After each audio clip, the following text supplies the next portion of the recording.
Welcome to the Football Historian Podcast. By all means, enjoy it. He will go right to the very top. Dos, tres, cuatro times. Here we go, Germans. I will turn these results round. All right, that's good manners. There's animosity, but there's no fight. If you can't beat them, join them. How do you make me feel sick if I look at you? No, I want to fight here. Don't drink, don't sleep with women, don't drive fast cars. Sometimes it may be good, sometimes it may be shit too! Hello and welcome to the Football Historian Podcast today. I am delighted to be joined by Jack Johnston. Correct? Jake Johnston. Oh, God. I saw that, because you're Jack and Jake. That killed me, that. I was like, I trust that, not myself. Sorry, mate. Sorry. Good job we did that at the start, eh? Right, I was thinking, is it Johnston or Johnson? And then I've got Jack and Jake wrong. Johnston, yeah. So sorry, mate. It's all right, mate. Hello, welcome to the Football Historian Podcast. Today I'm delighted to be joined by Jake Johnston. Easy to say. First of all, thanks so much for coming. Thank you. Why should people know who you are? Who are you? Please introduce yourself. Yeah, I am Jake Johnston. So I just want people to kind of know about myself. I do comedy, try to make strangers laugh for money. And yeah, just kind of follow my little journey, man. Yeah, nice. Well, obviously you're a comedian, and for any fans of the show, this is your third appearance. Depends what order the quizzes come out. It may not be your third appearance in real time, but you're part of a group of comedians who we've taken into our hearts in the Football Historian Podcast. But we'll talk about yourself first. So, how did you start out? How did you get into comedy? So comedy is something that I've always loved since I was a kid, but I've never had the stomach to do. So one day I was just thinking, you know what? Let's just do it. And I went to an open mic in Manchester after work, and I was like, just try it, and if it goes bad, doesn't matter, at least you tried. And surprisingly, it went well. Did about 5 minutes, it felt like 5 hours. Like, before I went on, it was funny because like my brain was like, there's no shame in backing out. Then my legs already took us to the stage.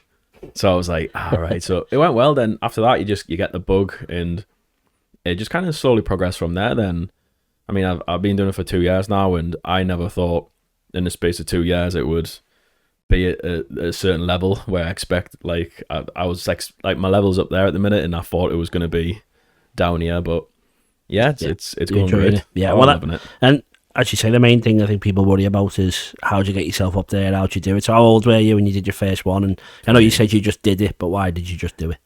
Because I was 28. I was just like, you know what? You've kind of got like, I know like there'll be older people that disagree, but I've got like life experience now, So and also my fiance, like she kind of pushes her to do it. She was like, you enjoy it and do it. So I just kind of just thought to myself, you know what? Yeah, I mean, it was the most liberating thing I've ever done. Yeah, and it was absolutely class. And I'd recommend anyone to just at least give it a go. Yeah. And now I teach it. Well, I think anyone watching might be able to tell you don't sound Scouse yet. You are a wool. You're from Newcastle. I think that's too far away to be a wool, don't worry. But so you're part of the Scouse comedy scene. Obviously, I know you're further afield as well. So how come you're not in Newcastle is the question. I haven't lived in Newcastle since I was 16. So I moved to Yorkshire, a place called Haworth, with my dad. Lived there for about 12 years, I think. Then he decided to move back up to Newcastle, see the family, see the niece and nephew, and left me there. So then I met someone. Then we thought, not trying to disrespect Yorkshire, but I didn't enjoy it as much because where I lived in the moors, it was like if it rained somewhere, it would be snowing there. So it was just like up in the sticks. So I decided to move, and came over here. Me and my fiance. Then over 2 years later, I'm now apparently adopted Scouser. And is the comedy scene much better here than it is in Newcastle, in Yorkshire, or was that not the main reason why you're still here and doing it? No, like I moved over here before comedy, so I think the Northwest scene and the Liverpool scene was one of the main reasons why I wanted to do comedy. You know what I mean? Because I think in Yorkshire, like living in like a village, wasn't really much there. Like comedy wise, I mean, don't get us wrong, I played football, had friends and stuff, still do, but like comedy wise, I just think I was in a position where I could kind of just have like a load of different options. It was different people. It was just a new kind of like a new start, so to speak. Yeah. Yeah, and then obviously, so you're trying to get up in the game now. You say you're still starting off in comedy, Yeah. still trying to make a name for yourself. How would you describe yourself to someone who hasn't seen you before? I'm pretty much like I'm not a one-liner because I'm far too dumb for that. I'm not a character. I'm just literally.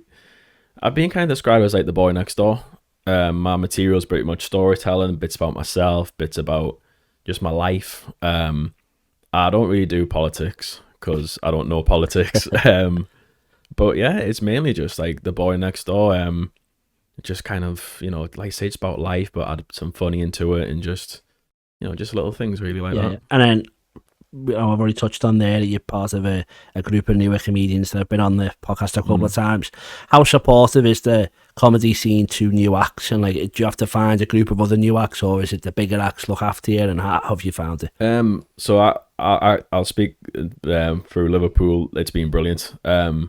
The Manchester scene, when I first started there, again, not trying to like slag off people, but I kind of went to a place where it was more students, and as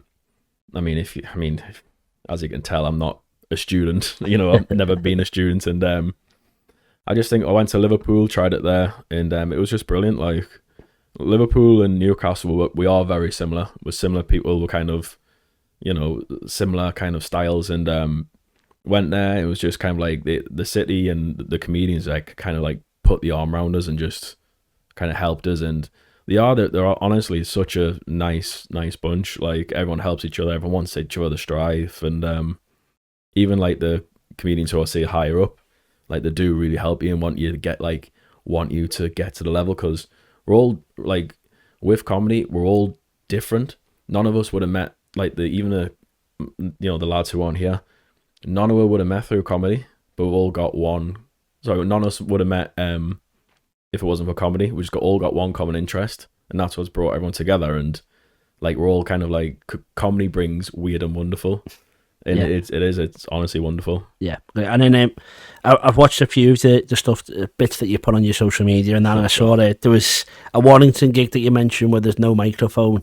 So stuff like that when you're starting off, how hard is the hardest type of gigs that you've had to do? So that one without the microphone was like my first ever gig that was an open mic. And to make it worse, my mum and her husband travelled down from Newcastle. And I kind of forgot that that day was happening and they were coming down. So they came over.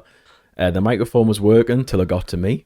Oh, nice. Then it stopped working. I was like, do you just want everyone to swallow you up? And it was for a charity event. It was in Warrington, and but yeah, that went well. You just can't kind of like improvise and just apply yourself. I think it was Tom Stade who said, "Learn to be funny before you learn to write material."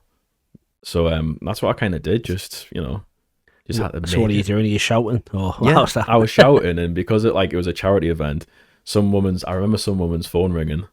I was like, if this isn't hard enough, then I remember like there was a baby there, so I was getting heckled by a baby, and I was just like, but I mean, them little things, they kind of make you, if you kind of do gigs where it's all on your terms, you're not going to do well in the, say, like the harder areas. Yeah. But yeah, stuff like that, you can laugh at it now, but at the time I was like, I just want to leave. Yeah, I don't blame you. And so as you say, it's already nerve-wracking enough, and you're a newer act. Do you try different things, or have you always stayed with the same style? Because I want to touch on next, like you've done a bit of MCing and stuff. So was it always a decision to do a certain thing, or do you just try and be open and try as much as you can at this stage?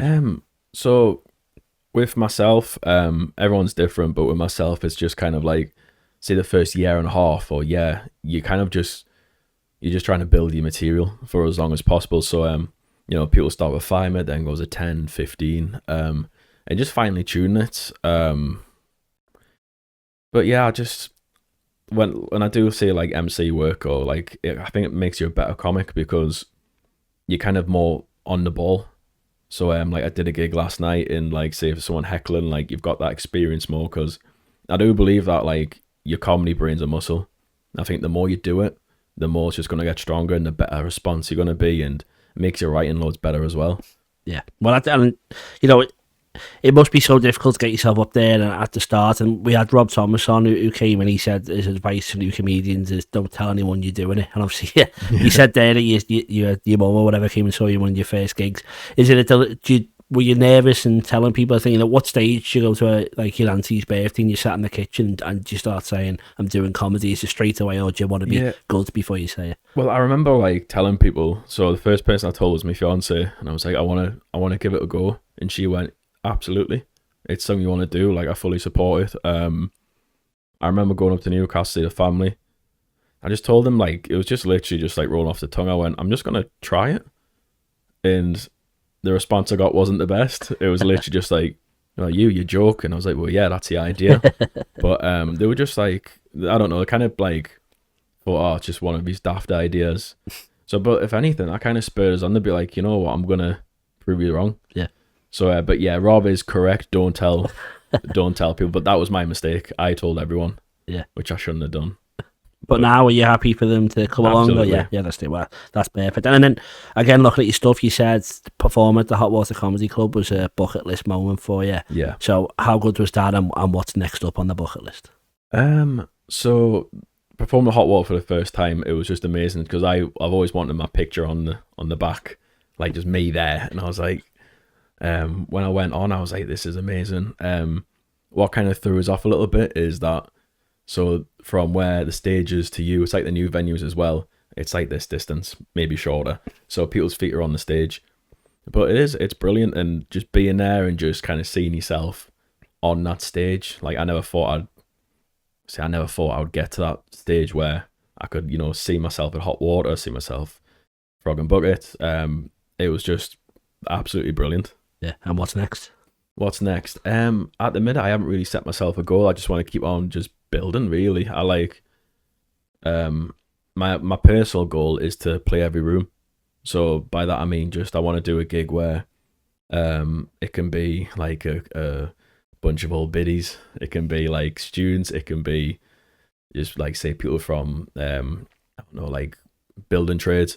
I just want everyone to I just want to play every room and do well, which touch wood is getting there. Yeah. Well, that's it. Well, I'm sure it won't be easy to be able to tick all the boxes, but as you say, you've got to have the long-term goals. And I'm going to ask the hack question that you ask every comedian, which is, what's the worst that you've died? Is that allowed to say? Oh, of course. And what was it? Also, any comedian that says never died on the behind is a liar. Mine was Blackpool. So I was literally working in Solihull, got the train up, and it was just weird because the 10 minutes I was doing, it was like tried and tested. So it was like, it was always gonna, everywhere I went to, it was like, it always does well, gets a few applause breaks, it's solid. And it's like, I went to the toilet and it's like all the audience went, let's not laugh at him. That's what it felt like. So I got up there, done a few bits, and the only thing I got was, And I was like, is this a prank? And I kind of just I finished a set to nothing. And I knew I did bad when one of the audience members came up to me and went, fair play. So I was like, But again, it makes you a better comic. I drove back and I was so confused. Rang some of my comedian mates, and by the way, comics are the worst people to get sympathy from or advice, because rang one person, I was like, this happened, I can't believe it, and they were just like, yeah, we just thought you're just a bad comic. But that's what you need. You need them deaths. Yeah. And it's good because if I was because it was going really well that 10 minutes, I was like, it's try and tested, but obviously not. So it kind of brings you back down to earth a bit. Yeah. So then what do you do with that 10 minutes then? Do you change it, or do you trust yourself and stick with it, or what was the move? So I tweaked a few bits because that was when I was just over a year in. So now I've got some bits have stuck on, but some bits I was I've kind of replaced and they're a lot better.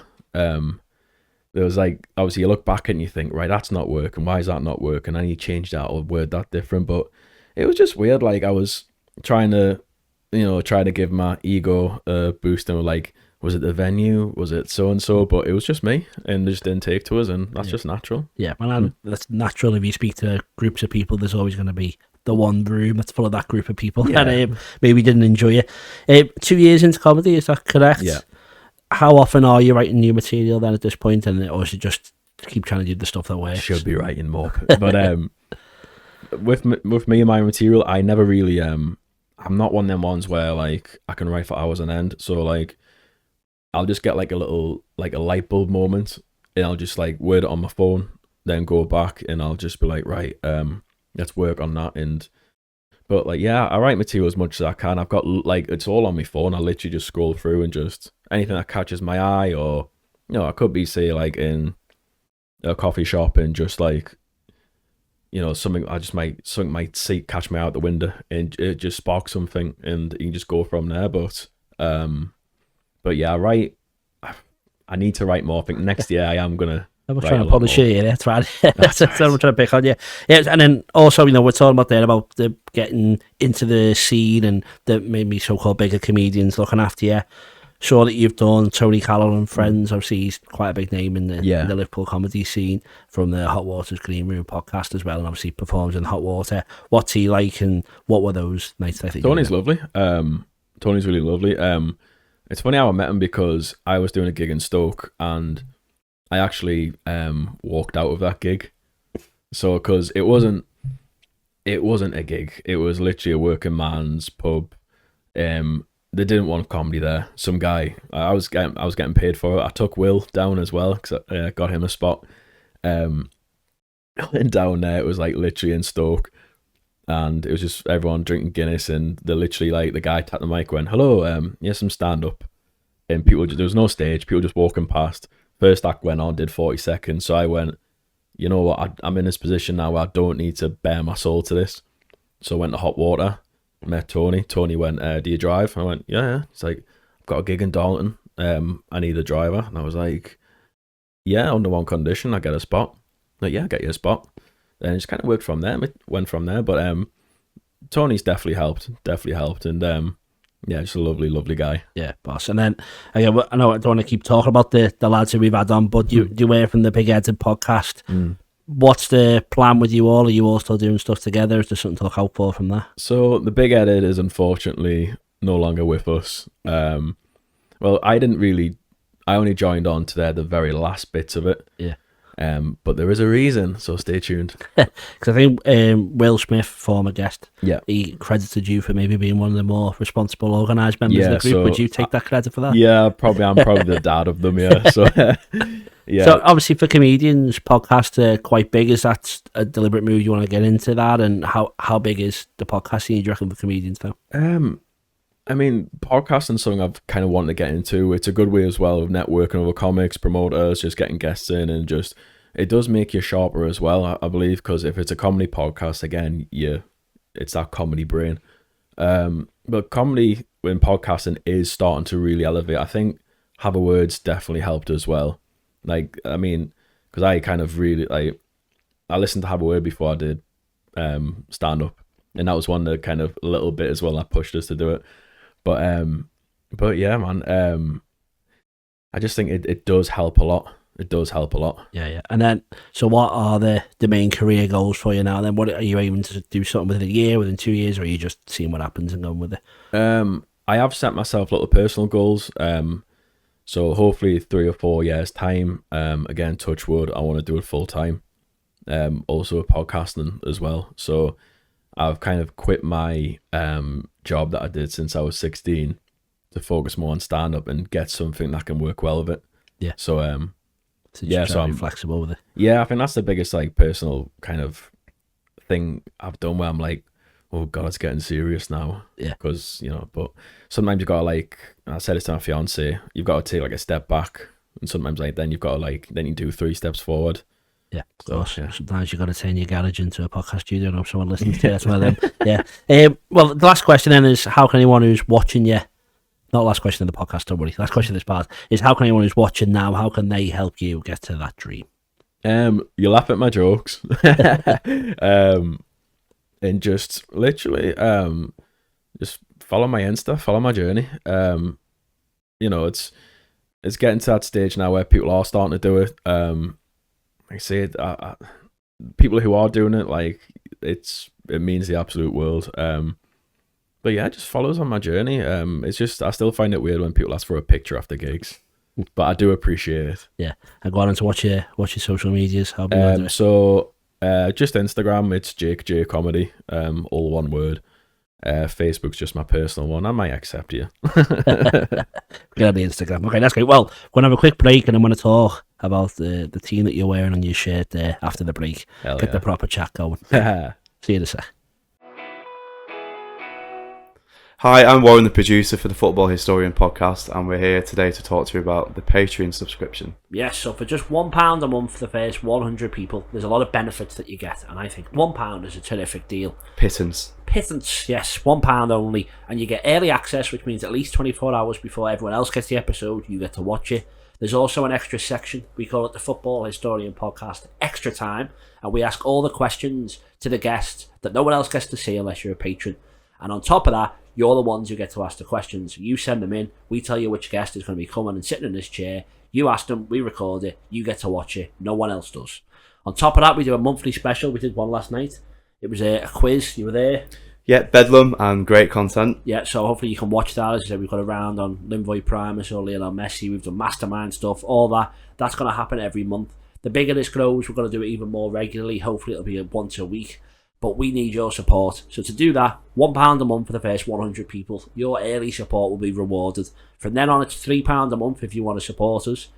If you want to pay £5 a month, you get all that we've just mentioned, but you get a poster. Warren will sign it, I'll sign it, all the lads. We'll get a few of the guests to do it as well.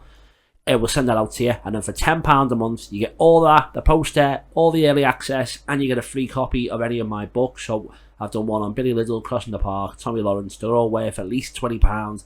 For just £10, you get a copy of the book, all the stuff we've already mentioned. We'd really appreciate your support. We cannot do this without you.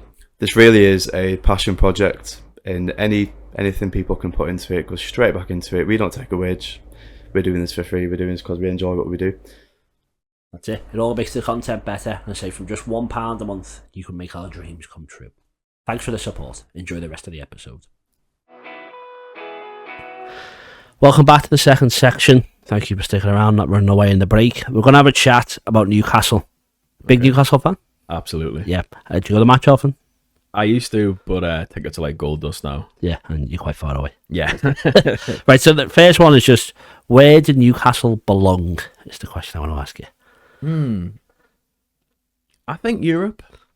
I think we'd belong in Europe. I don't want to say Champions League. I don't want to say Premier League, because it wasn't that long ago since we were fighting relegation or we're in the Championship. So at the minute, I would say Europe at the minute, but I'm very Conference League. Yeah, maybe. I'll take yeah, just battling amongst, because I think there's a bit of a perception in Newcastle that they are a big club, but maybe not as big as some fans think. Do you think are there some fans that think you should be challenging for the title every year? There's, I mean, since the takeover, it's been absolutely mental. People have been like, "Yeah, Mbappe's having a medical," and just oh my god, just behave. But yeah, people I know, like on social media, a lot of people are like, we need to be in the Champions League again, and I'm just like, just enjoy the journey, enjoy the build. Yeah, the fact that you were in there as well is really good enough. Absolutely brilliant. Yeah. And okay, so someone unaware, can you explain the rivalry with Sunderland? Oh God, it's big. It's big. Even though we're like 12 miles away, I mean, it stems back to William Wallace days. It really does. Like, so it was when like we were Northumberland, they were Durham. William Wallace coming down. We said to Durham, let's get together and stop them. Durham didn't appear. We got wiped out. And that's how kind of the rivalry started. They got their name Sunderland from a town to cast asunder, place of treachery for what they've done. And that's where they got named Sunderland. What was it? I like Sunderland, by the way. I done a gig there. It was lovely. And but yeah, then it got to like the shipyards. But it is bad. So when the matches are on, like trains can't run in the city centre, bus routes stop. When they get off at the train station, have all got like escorted up, and it does bring the city to a standstill. But it is mad because we are rivals, but exactly the same. Like same kind of way following, same passion, but we're just You're better, I'm guessing you'll say. Yeah, just a bit. Do you think it's taken away a bit, that the fact that you haven't been in the same league for a while, or does it make it better because you think you played them? Was it the Cup a couple of years ago? Yeah.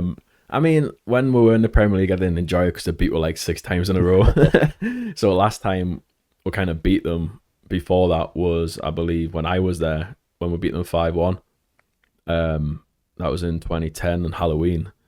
But yeah, they were beating draws, and but yeah, we played each other last season, the FA Cup, and it was brilliant to have that rivalry back. Because I've got a lot of friends who are Sunderland fans, and you know, I didn't know the draw was being like, I didn't see what the draw was happening, but my phone was red hot. You know, like friends from Sunderland saying, "Let's have you Geordie, so and so," and but no, it was brilliant. The build up was even better because I don't know if you know what they actually did to the away stand. Oh, I think, yeah, go on. I think I remember seeing it now you're saying it, but go on. So, because they allocated Newcastle with nearly the full stand, they made us feel a lot more welcome by putting "How are the lads," but like kind of scribbling out and saying like Eddie Howe, like "How are the lads," and putting Newcastle stuff all over. And don't get us wrong, they've got new owners, but the backlash, people were like, "I will never ever ever buy a ticket here again." And it was just madness. But yeah, they made us feel very welcome. Yeah, but so from looking from the outside, is it quite like a violent rivalry, or is it quite jokey rivalry? How bad is it? Because like speaking from a Liverpool 11 perspective, it used to be the friendly derby, but as the years progressed, it's got worse and worse. Where is it in terms of like how bad is the hatred as much as just wanting to beat them? On match day, it's volatile. Or as my dad would describe it, if we lose to Sunderland, it's like a death in the family. It is. Unfortunately, like there's been a lot of trouble in the cities, but it's mad because if you go on holiday or you see someone, say with Sunderland top on, you talk and it's just, you know, it's. I think the good example is the women's game because they are like, when they play against each other, they were very like sat near each other and everything, and you know, I just like I say, I get the rivalry. Like I say, I'm not the biggest fan of Sunderland. Couldn't care less about Middlesbrough, but not the biggest fan of Sunderland. And but yeah, just when see if I'm on holiday, I do like to speak to them and just say, you know, because I'm not an idiot. I don't go to someone who's got a different top as me and go, I want to punch you in the face.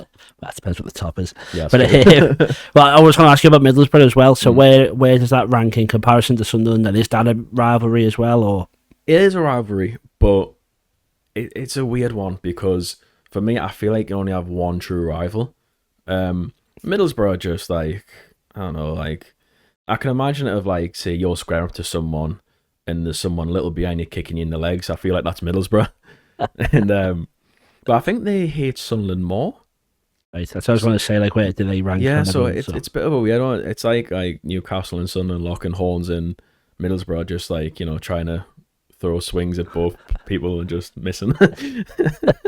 Okay, great. And then how could you compare the rivalry with, I'm guessing you're saying Sunderland's bigger, so Sunderland to other rivalries in England and Britain, where do you think it ranks in terms of derbies? I would say Villa Birmingham, because I feel like that is a very bad derby. Yeah, I'd say it ranks to that. I'd say it's very much up there. Really is. Like, but people who are like, oh, how bad can it be? Just go to the match, or if they ever play against each other, go to the city, because everything stops, like literally stops. Yeah. Okay, and then next up is someone I'm guessing you may like less than Sunderland, Mike Ashley. Can you explain why? Can you explain why Newcastle fans don't like Mike Ashley? So, well, it's funny because when he first came to the club, everyone did like him, but the story of Ashley is he came in is like, I think he thought of it as, right, if I buy a club, I'm kind of like, it's like a playboy move kind of thing. He didn't realise he had to spend his own money into it. And I'll give him his due, he didn't realise he inherited the club with a lot of debt. But anyways, before, like when he first came to the club, like he was going to nightclubs, like buying everyone beers. He got kicked out of, I think it was Sunderland or Middlesbrough's corporate box because he went in with a full Newcastle kit. Like, and there's a picture of him getting escorted out in his full kit. And there's ones where he like sit in the away stands and like buy everyone beers and stuff. And I think he just realised that, you know, I've got to put money into this. Then he kind of like just saw it as, I'll just brand Sports Direct everywhere. Then they brought in Kevin Keegan. We were like, wow, this guy's great. Then he brought in Dennis Wise, brought in Joe Kinnear. And we're like, what is going on? Then he just didn't want to put money into it. And he just kind of like left it to rot. So when the new owners came in, the first thing they did was clean the windows because they haven't been cleaning for in 14 years. Wow. So he just rotted the club pretty much. He just didn't care about it. Yeah, and then you've already mentioned them there, the new owners. How important was that? Because it felt like the Mike Ashley thing, it felt like he must be leaving soon for about 15 years. It felt like he was on the cusp of leaving, never happened. And as you say, things seem to get quite volatile and championship, whatever. New owners come in. How important was that to the city as a whole?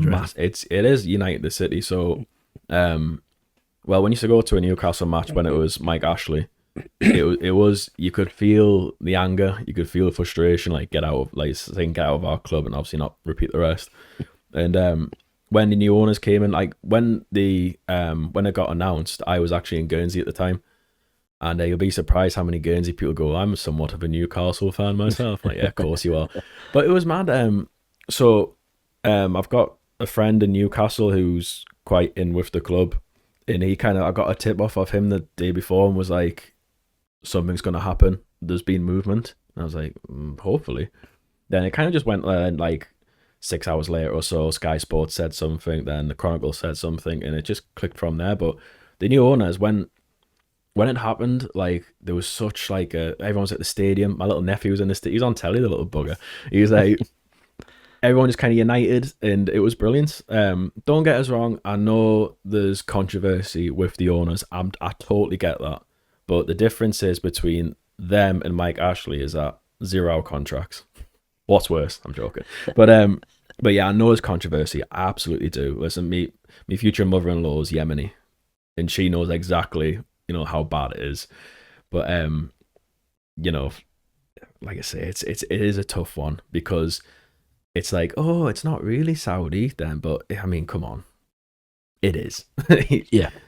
Well, that was my next question as well. Like, how much do you think that should come into a football fan's mind? Obviously, the decision's made with no say of any football fan. Like, Liverpool fans had a similar one, and it tore the fan base in half, for people saying, you want any money to make you more competitive. If you want to win the league, you need more money. But then other people saying, you want the morally right people for the history of the club. And I'm sure, as you said there, Liverpool and Newcastle are very similar ethos in terms of city. So how much of an involvement do you think fans should have in those type of things?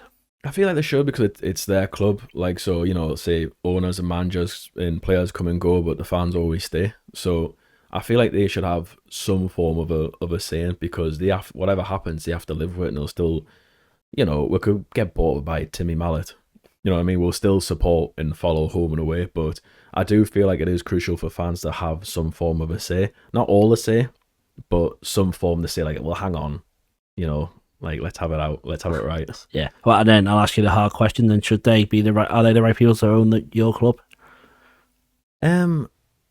So if you asked me that last season when it was Staveley, Manor Staveley was there, and when everyone didn't kind of leave, I would say yes. But at the minute, I don't know what's happening with them, because they've got a new director. Apparently, he's awful. But I mean, again, it's bad. It's less than what we had, and it's a lot better than what we had a while ago. Yeah. But yeah, I would probably say the right ones for the club. Yeah, good. That's fine. I'm not trying to put you in a bad position. Just asking. Just as from speaking to a Newcastle fan, you don't get to do it too often. That's all. Right. Then the next up is, why haven't you signed Mbappe, and why haven't you won the league 4 times since they've come, and why haven't you won 4 Champions Leagues? What is it stopping that happening? So apparently it's a PSR.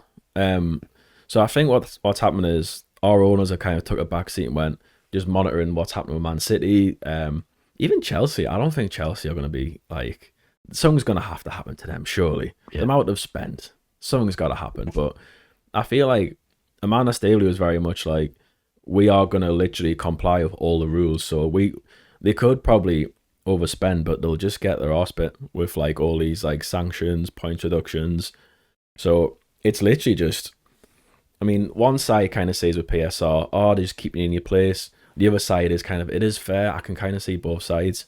Yeah. You know what I mean? I think it's yourselves, Everton, Aston Villa, probably Tottenham maybe a little bit, but they're the ones that just want to spend money. But I think they're the ones that have the most grounds to feel like you could compete with the top clubs in the country, but you're not allowed to do so. So there must be some frustration for many people that you're not allowed to go and buy Mbappe and do that. That's why they want to try to like expand the stadium, and they try and like get all these different sponsorship deals in just to try and generate money, because before Adidas, when it was Castor, Like, I think the club are getting 5 million a season. And even Castor apparently came out and were like, we feel like we're robbing the club. So they just need to generate money, but because the previous owners were such a skeleton squad, there was literally no team. They literally just got the worst deals possible and just like, yeah, that'll do. I mean, Wonga.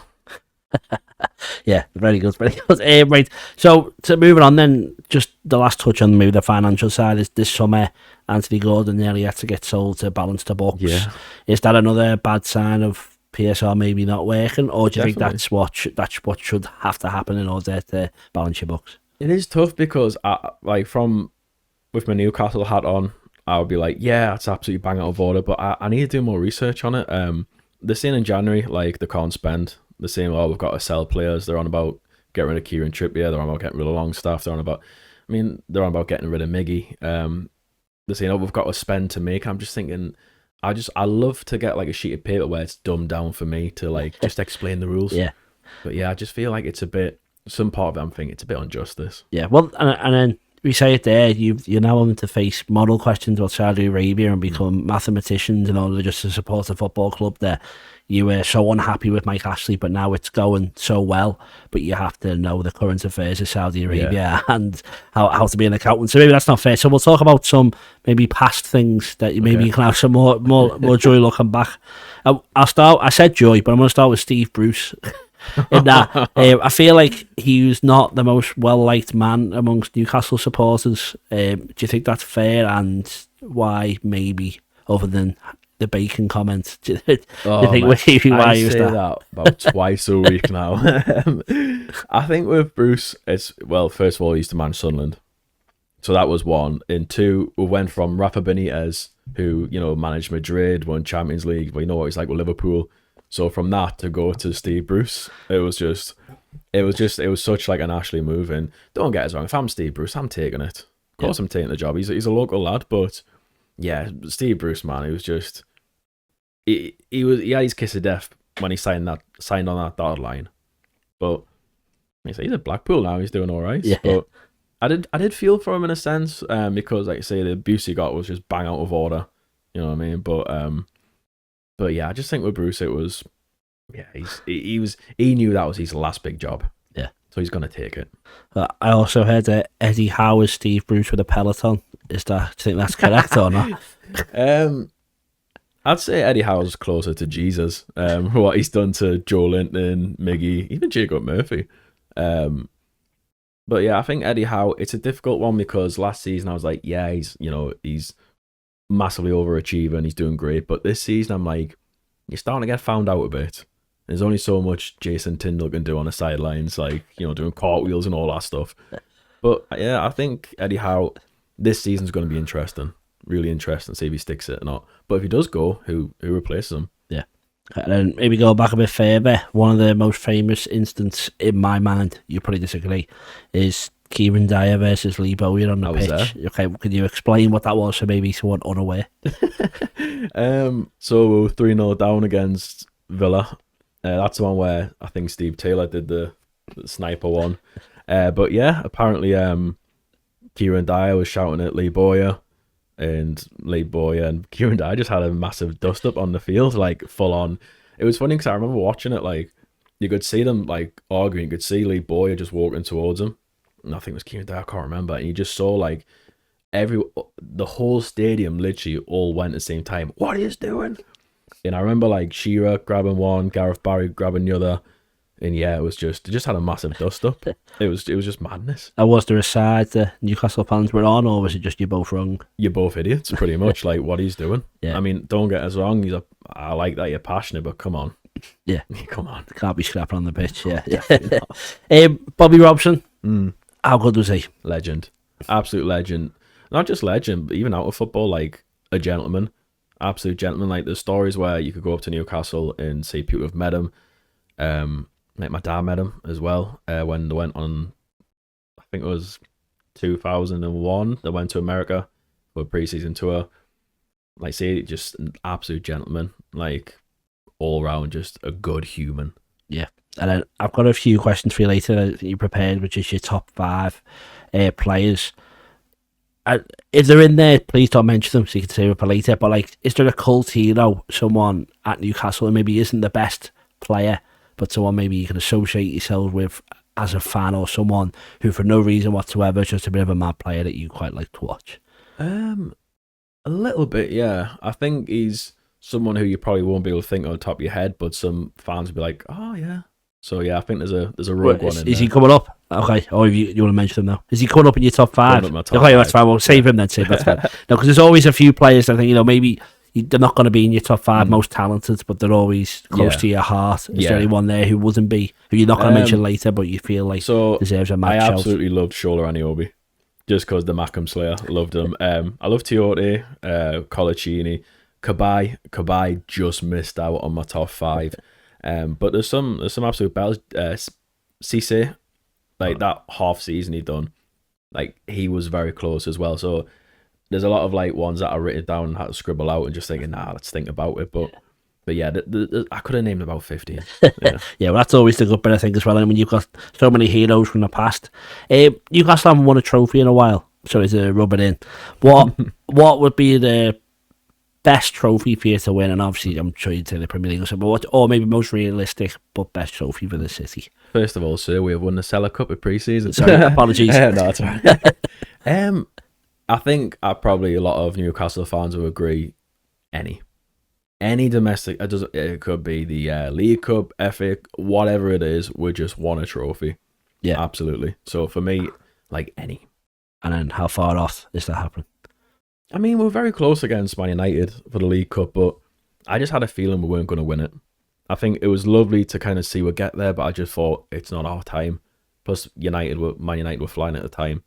I think we're close. It'll be interesting this season because we've got the quarters against Brentford, even though they absolutely done a number on we last time. But it'll be interesting. I think this season, we'll come close. It'll be interesting because we've dipped in the league, but is that because of focus on the cup? Who knows? But yeah, I think we're close. We're starting to slowly like be within touching distance because usually we couldn't get past the first round. Yeah. So now we're like, it's getting quarters and semis are now starting to be a common thing. Yeah. And then the opposite of this podcast was the future. So in 10 years' time, where would you like, or not like, obviously you'd like them to be top of everything, where do you positively think they could be in 10 years' time? I hope that we're kind of maybe top, I say it's wishful thinking, but top 6. I really do. There'll be some people watching this going, you're mad, but I feel like you just got to kind of, set the bar a bit high.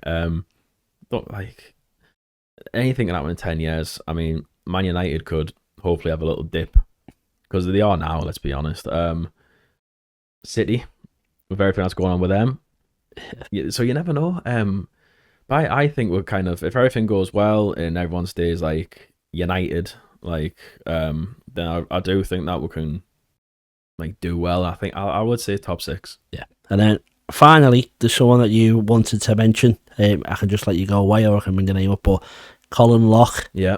There's a reason you asked me to talk about this. Yeah. So Colin, everyone in North East will know who Colin is. The only thing missing with Colin is a statue. Colin was someone who I knew since I was a kid. We met in Benidorm, believe it or not. His daughter Courtney was friends with my older sister, and he met my dad. So he was like, Colin was like a diehard Sunderland fan. Dad was a Newcastle fan, so it was like a weird Romeo and Juliet kind of thing. But yeah, he was like, he raised so much money for women's football when it first started. I think it was like 2010, maybe less. I'm not sure. He used to like say photograph all the games and stuff, promote it. There was times where you would do like fundraising for Newcastle women, Sunderland women, Middlesbrough women. Excuse me. And he did it for like, I think, well, up until earlier this year. He was just an absolute great guy, all around great human.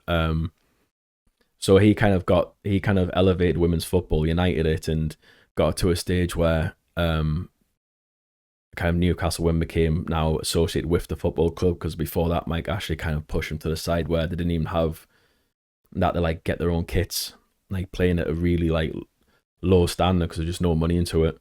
But now obviously they're doing brilliant, and Colin was there from the very bottom now to where they are now. And he did it all with also being unwell. I believe he had leukemia, and he was, from that, it was his passion, just kind of like elevating it. And unfortunately, he died this year. Like I say, his funeral was just Newcastle women were there, Sunderland women were there, Middlesbrough women were there, and just he united the full North East. I know the clubs kind of pay tribute as well, like on their social medias. When the We Are Tying Women's Derby was on, he was on the screen at the top. But he did so much for women's football in North East, and I'd say the only thing missing from Colin's a statue. And like he was one of the nicest people you'll ever meet. Like, more about you, like he'd always ask about you first, and just an absolute legend. Like, everyone knew who he was, and yeah, like he's one of them ones where it's like it was an honor, like an absolute honor to have known him. Like for him, like it was an honor for like him to like for you to be like he's in your life. But yeah, he's left a huge hole in the North East. But yeah, for what he's done, like it was remarkable. Like, yes. Honestly, like I implore everyone to like just Google him. Just Google him, research what he's done, because honestly, the only thing missing with Colin is a statue. Yeah, do you think that could come? Is that something that people are going to be speaking for? Where would it be? Would it be the unifying factor of the North East? Where would you put it? I'd put Colin on top of the Angel of the North. I really would. Like, I mean, it's mad because when he first started, like kind of promoting the game for the women's side, because he's a diehard Sunderland fan. So when we were younger, always Sunderland tops on and stuff. Then now he's in like a Newcastle tracksuit. So for me, that blew my mind. But there's a story that my dad insisted that I had to tell. So one night, him and Colin went out. So my dad wear Newcastle top, Colin wear Sunderland top, and like apparently the looks that they got was just mad. Like people like, who's lost the bet here? But yeah, Colin was just like I say, an absolute gem of person. But it just kind of showed it where like Newcastle United, the women's, Sunderland, the women's, like all socials all pay tribute to him. You see on the big screens and everything. Like it just showed. Like, yeah. And he did that all in his own time.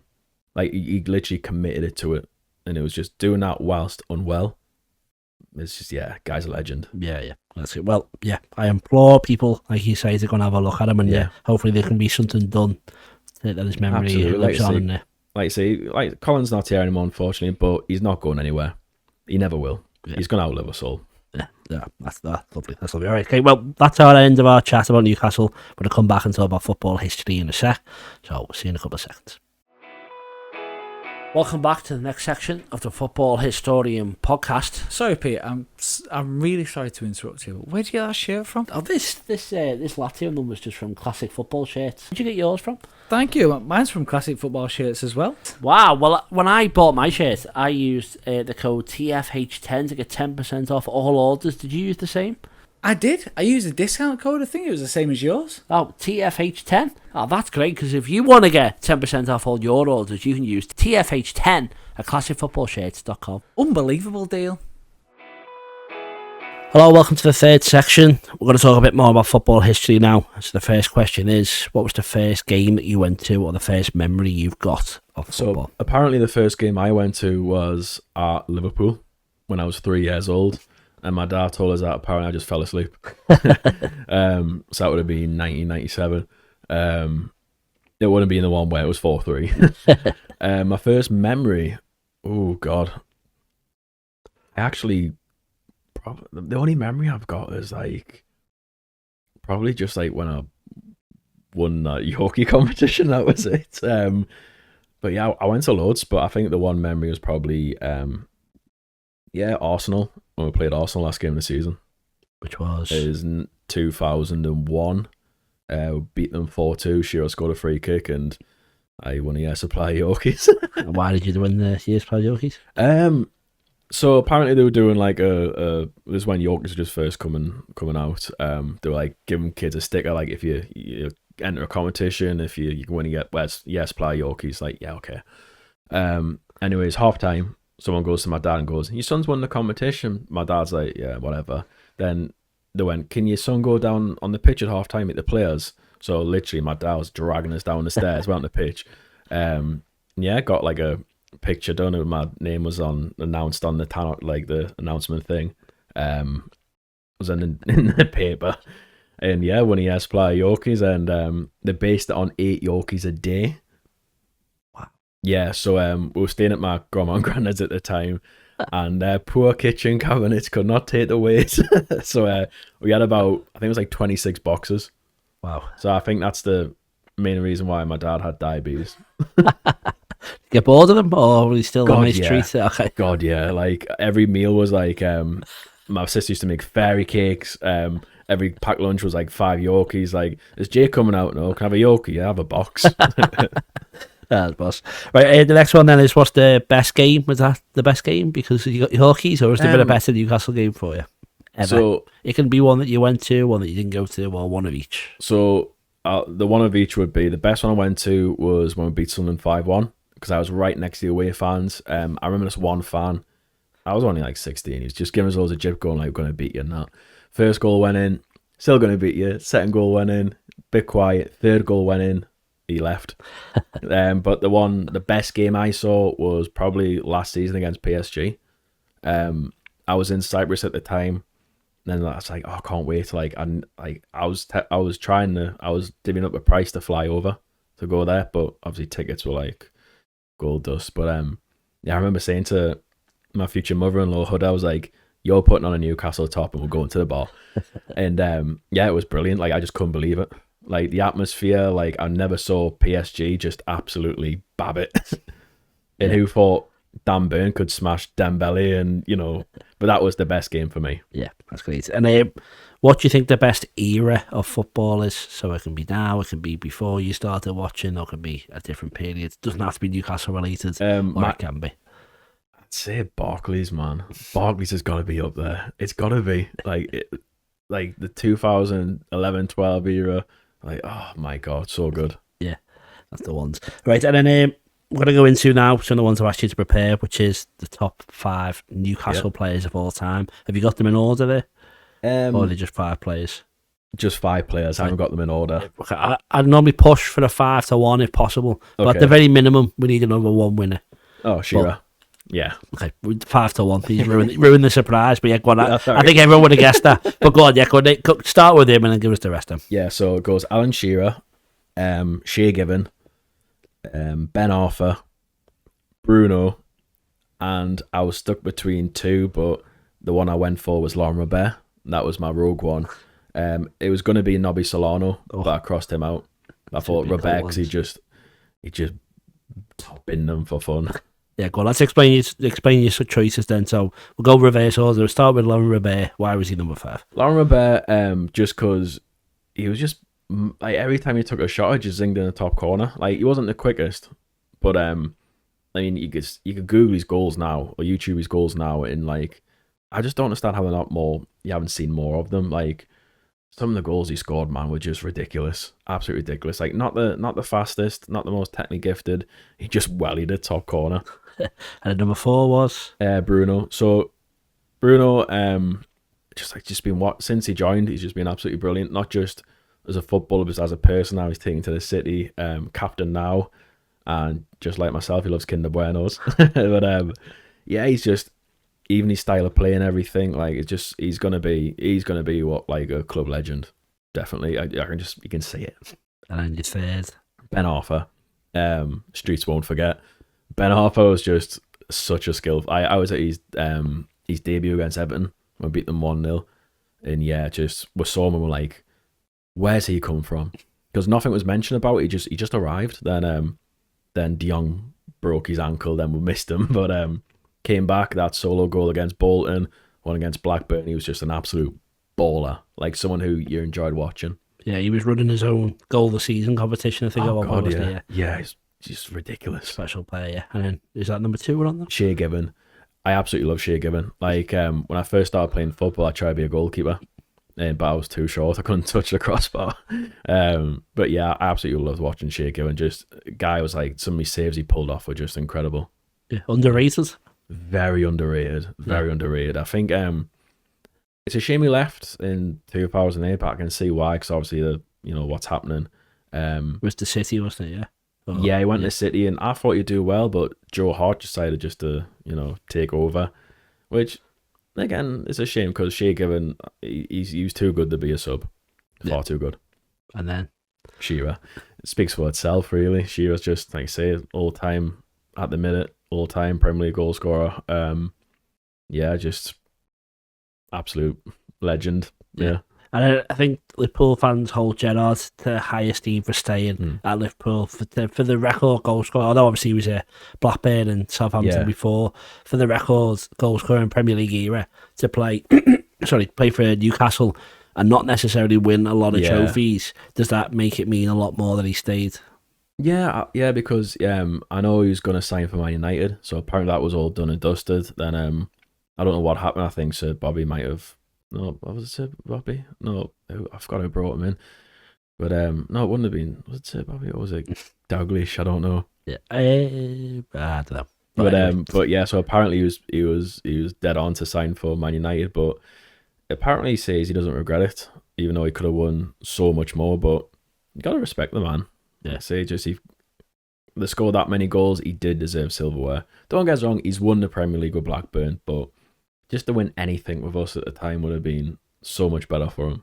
But like I say, you can't argue the fact, can you? Yeah, if you're a fan, you always think that's what you do. So to see the players to actually do it is I believe that nowadays I think it's very rare, because I think it was, like I say, players like him and even Tony Adams who were like, I think Tony Adams' comment was for Arsenal was like, just put us a piece of paper and I'll sign it. Don't care what it is.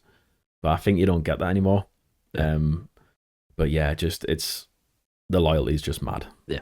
Okay. Well, then the next one is the top 5. I say non-Newcastle players of all time, so I reckon you might have thrown Shearer somewhere in there if it was all time ever. But the top 5 non-Newcastle players of all time. Okay. Is it in any reverse order if possible? But right, you can go through. I'll try my best. So I haven't really put it in order, but I'll just quickly do it now. So I think number 5, I'm gonna put Luka Modric. Just he's so underappreciated. I just feel like because obviously the Messi Ronaldo things, I just feel like the guy's 39 now. Against Liverpool, he's playing like he's 20. Like I just think he's so underappreciated. Number 4, I'm gonna go Iker Casillas. Just think such a good keeper. Yeah. Like he was just brilliant. Number 3, I'm gonna go Paul Scholes. Okay. Absolutely class. I absolutely loved watching Paul Scholes. Hated him when he played against us because he always scored. But yeah, another one who's just flown under the radar. Number 2, Ronaldinho. Just an absolute baller of a guy. Like that match against Chelsea where he did a little wiggle and just bended it in the top corner. Just even that goal against Madrid where he just ran past everyone. Like just someone who you just, if he was playing at 3 a.m, you'd wake up and watch him. And the top one is someone who I just thought made the game look so easy. So Rolls Royce, he showed you how playing football doesn't have to be sprinting and run your arse off. Zidane. Oh, nice. Zidane, he's just, for me, he's just the best. Yeah. He's on your mug. I don't know how I do that. I think the amount of times I accidentally get the favourite player ever on someone's mug. Oh, yeah. So why is he the best then? Why is he better than anyone else? He just made the game look easy. Like, he's one of them players where if he was playing in today's game, say he's at his average age, he'd still smash it. Like, he's just someone who's just met, it's a shame the World Cup final, because he's always remembered for that, but yeah, just watching him, he was just literally, he was like a luxury player. Just the way he's touched, he's passing, his movement, everything was just, he was just complete. Yeah. And then last one is an all-time 5-a-side team. So this can have Newcastle players, this can have yourself, this can have whoever you want, but an all-time 5-a-side team. So I picked the 5-a-side. I could have went Maradona and stuff, but I've picked people who I've seen. Yeah, okay. So obviously goal, Iker Casillas. Be weird if I didn't pick him. So I went for Maldini, Kaka, Zidane, and I was stuck between 2 people here, but I chose Aguero in the end. And plan B was going to be Dimitar Berbatov, just because it's five-a-side. So I thought, what players would be great at like small passing? Yeah. Well, I normally allow a super sub, so who's on the bench, Berbatov? Or would you bring Aguero on to change the game? Oh, you know what? That's a good question. I'd probably stick Berber on the bench. Yeah. Okay, come on, kill it. Come on, waste the time at the end. Yeah. All right, great. Well, let's go to our final break, and then we're going to settle some of the biggest debates in football history. So we'll see you in a sec. Are you looking for a Kazakhstani football team to support? Then I think FC Kemay is a team you should support. Do you agree? Growing up as a child, I always had FC Kemay posters on my bedroom wall. Well, and all the children of the Kazakhstani future will have FC Kemay posters on their wall, because FC Kemay is the team to support, and because of that, Tom has made us a chant that we're all going to follow. So, up the Kemay, up the Kemay, up the Kemay. Make sure you follow them on all the social medias, all the posts, and all the things you should follow will appear below us right here. You should be a supporter of FC Kemay. Live, laugh, Kemay. The debate. Welcome to the debate, the final section. Let's settle the biggest debates in football history. And the first one, who I think I know what to say. I think I know what you might say from what you've already given me. Gerrard, Lampard, Scholes, and in which order? Oh, obviously I'm going to have to go with Scholes, because if not, I'll just be weird. I'm going to say, after that, I'm going to say Gerrard. Not just because I hang around Scousers, but I just think Gerrard was just class. Then Lampard. And why is Scholes better than the two of them? Scholes was just... Gerrard could smash people, who's more defensive. Lampard, I'd say, can be more attacking. Scholes had both.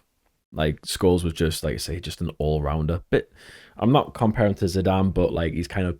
I'm not saying the play style was the same, but Scholes just had everything. He really did. Yeah. And I'll only say this because Gerrard's miles ahead, but Gerrard's miles ahead because I'm a Liverpool fan and a lot of people from here put on.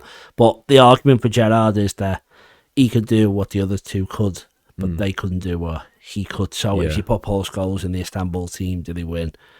Vice versa. I'm just presenting you that argument. Do you have a comeback as to why Scholes is better? Or don't get us wrong, he was in a good Man United team, but I feel like if he was still in the England squads, I feel like they would have done a lot better.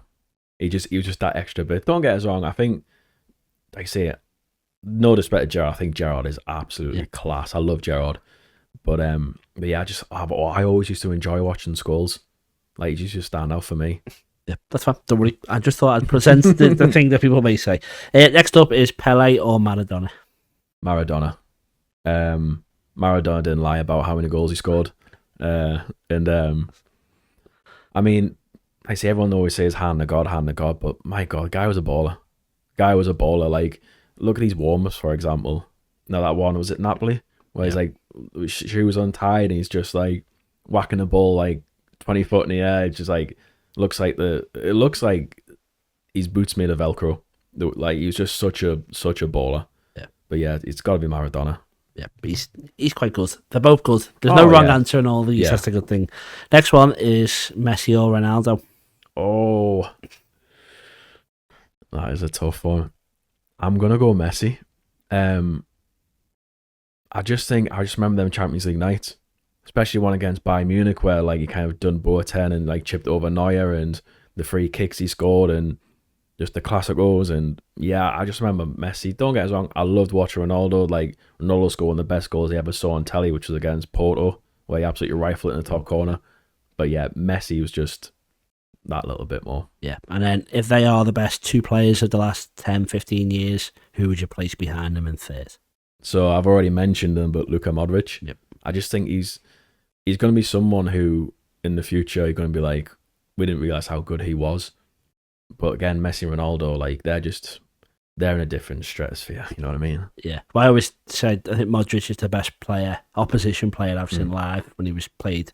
He was against John Joe Shelby, so maybe that takes a few marks away, but he still stood out in that game. He's a very good player. Goalkeepers, we've got Buffon, Casillas and Neuer. Again, I think I know who you're going to put on top, but can you put them in order for me? Casillas, just because I absolutely loved watching him. Buffon, because, I mean, Buffon's like a vet, like that close off Casillas for me.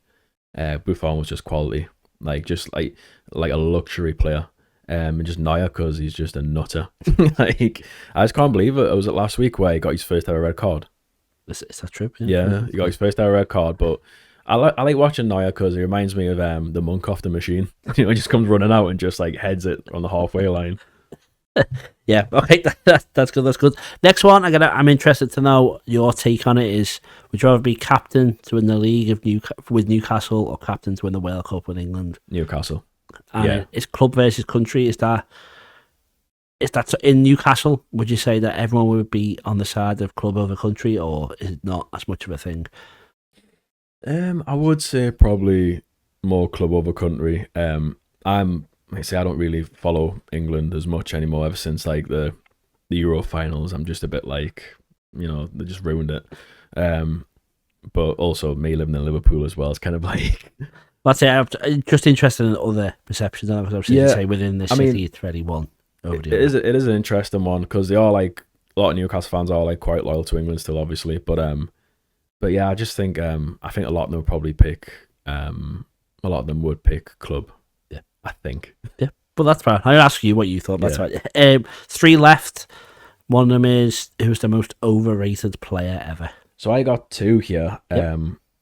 The first one was Radamel Falcao.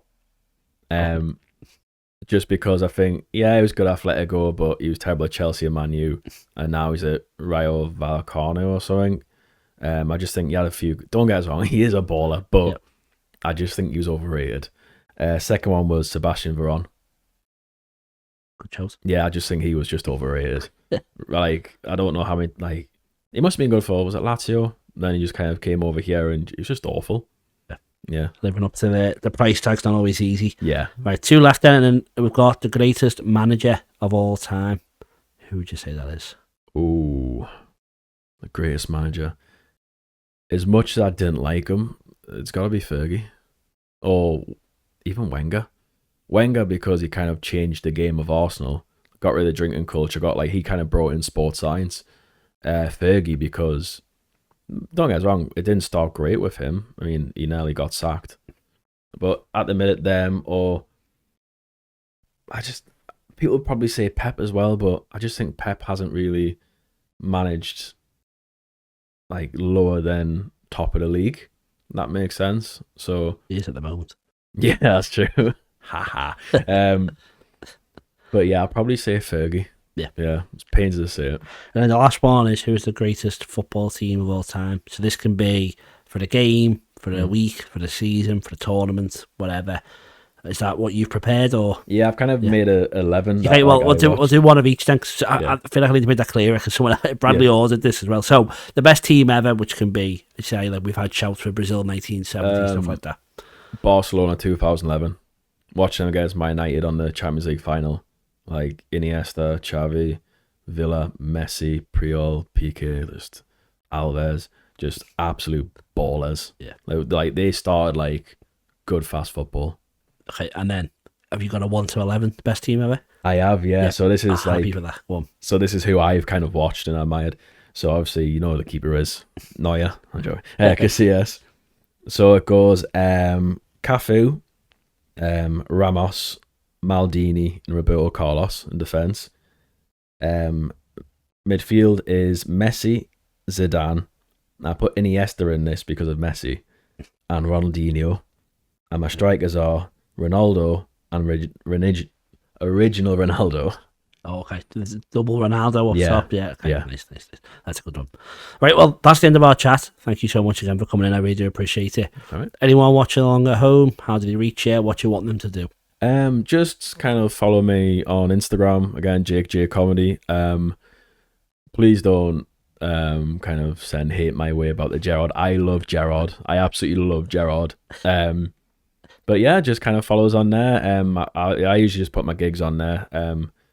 I'm gigging next week in Gloucestershire, but I think that's probably sold out. Then I'm back again next year. So yeah. Thank you so much. Thank you so much. It's the hat trick appearance. I'm sure you'll be back for another quiz when we can test you. None of this comfortable stuff will put you under a bit more pressure. That was pressure. Well, thank you so much. I appreciate it, Jake. And thank you for watching at home. We'll see you next time on the Football Historian Podcast.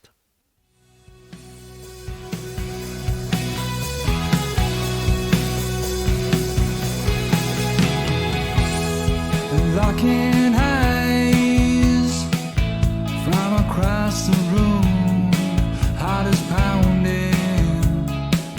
What have I have to lose? This kind of feeling tends to blur your sight.